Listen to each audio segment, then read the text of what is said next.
I'm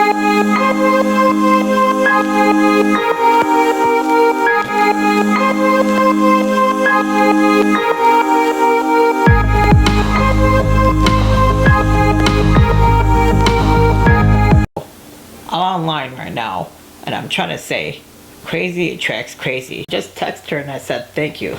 I just texted Cindy and I said thank you. I should have just said thank you for driving me insane. Then again, crazy attracts crazy, and that's what it was. I figured it out. So Cindy beat me to it. She put it on her blog. She just went nuts. She kept thinking her heels ended up in a blog. That's a look. If your heels show up on my account, you have no choice but to make love with your heels on. Keep that in mind. We'll make love with your heels on. And don't fucking annoy me. You have no fucking choice. I overdid it for you. I did a lot of fucking research. You keep giving people ideas about cashing in. You just think about money. I thought I think about money. You think about money more than me. So earlier, Cindy was fucking going nuts in the fucking car. So I text Richard Gumby and I said, look, she's going fucking nuts. Want me to call the nut ward to turn her in? Then I said, no. Just give her some time.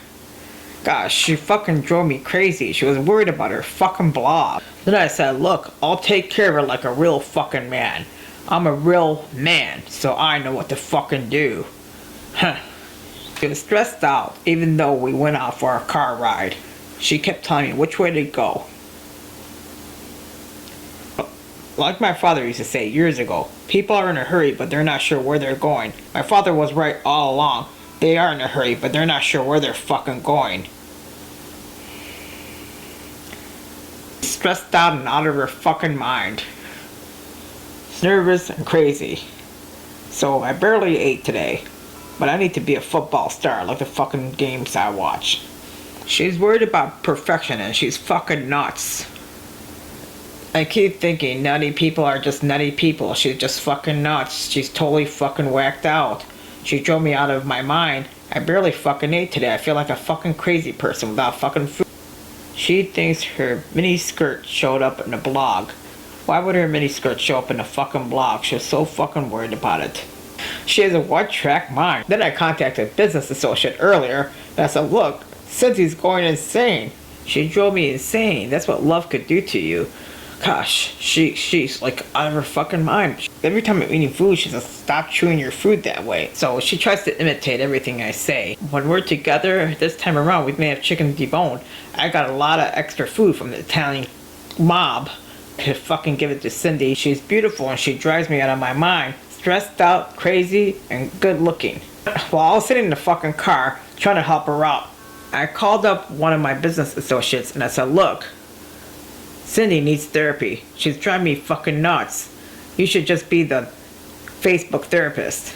If you become the Facebook therapist, we'll save lots of money. I contacted this guy named John and I said, look, John, I can't go to the John now, but I felt like I should do that in the fucking car. She pissed me off. She thought I was gonna take her business and run off. If I can't find your mini skirt on the blog, don't worry about it. That means you and I should fucking make love. You have no fucking choice but to make fucking love to me. Prove me wrong, because I know I'm right. When I'm right, I know I'm right. Her birthday's coming up. She's an Aquarius sign, I'm a fucking Leo. So I asked her, do you think we're compatible? Then she pissed me off a little bit, because I was taking down some fucking notes. Then she said, maybe. I think we are. See, I know how to imitate her. Almost everyone wants to be with her. She has this thing about her where when someone meets her and sees her right away, they have this fucking crazy look on. So they have this crazy look. They just keep staring at her. Mr. Bluefuss is going fucking nuts for her. I don't think she's gonna want to swing her or something like that. He thinks he's gonna swing around with her. Fuck that crap. She thought her bikini was gonna be shown in the blog. I said, look, I could prove to you that I'm right. Once I prove to you I'm right, once I prove to you, Cindy, I'm right, you know what that means. You're gonna wear that bikini in bed. It's better than wearing lingerie. Just try to keep it different. You know I like the color pink. Wear the color red. Red is the color of love. Since your birthday is one day after Valentine's Day, and they're about to name you Valerie years ago, And your fucking name, and your name is Cindy. Sorry for excuse my French. She was so lovely. She's my kind of girl. So I believe I said to her, I love you to death. And then she said that to me too. When she said to me, I love you to death, I thought she was fucking kidding me. She moves like a fucking cat. She's kind of freaky. She's kind of freaky for a puppet. Cindy said she doesn't really fake anything. So I know. Of course, I'm Italian. I know to fucking do. Sure, the best lovers are Italian because they make sure a puppet comes first. I said that before. She drives me insane. She just keeps calling out my name. She switches it around and says, Joshua, Joshua, Joshua. I know it's a fucking crush. When someone calls me a different type of name, they have a crush on me. Mr. Bluefoss thinks he's all that in a bag of chips, but he's not. He's a sock puppet. He's fucking nuts. He's a hairdresser. So, earlier she was like, she was making the simplest things so complicated. She drove me crazy in a fucking car. She shows two sides to her. So when she was freaking out back and forth, just thought I could just stare at her chest and then she calmed down. I should have really said something to her to calm her down, but I thought let her just spaz out. I noticed I needed an oil change. I thought I could go get an oil change with Cindy, and I thought fuck it, I'll just wait this week. Her mouth runs like oil. And she thought I was talking a lot. I was just driving.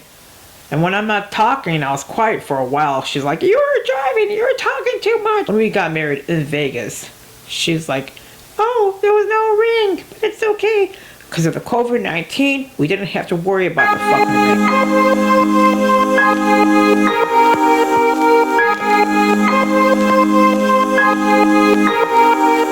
ring.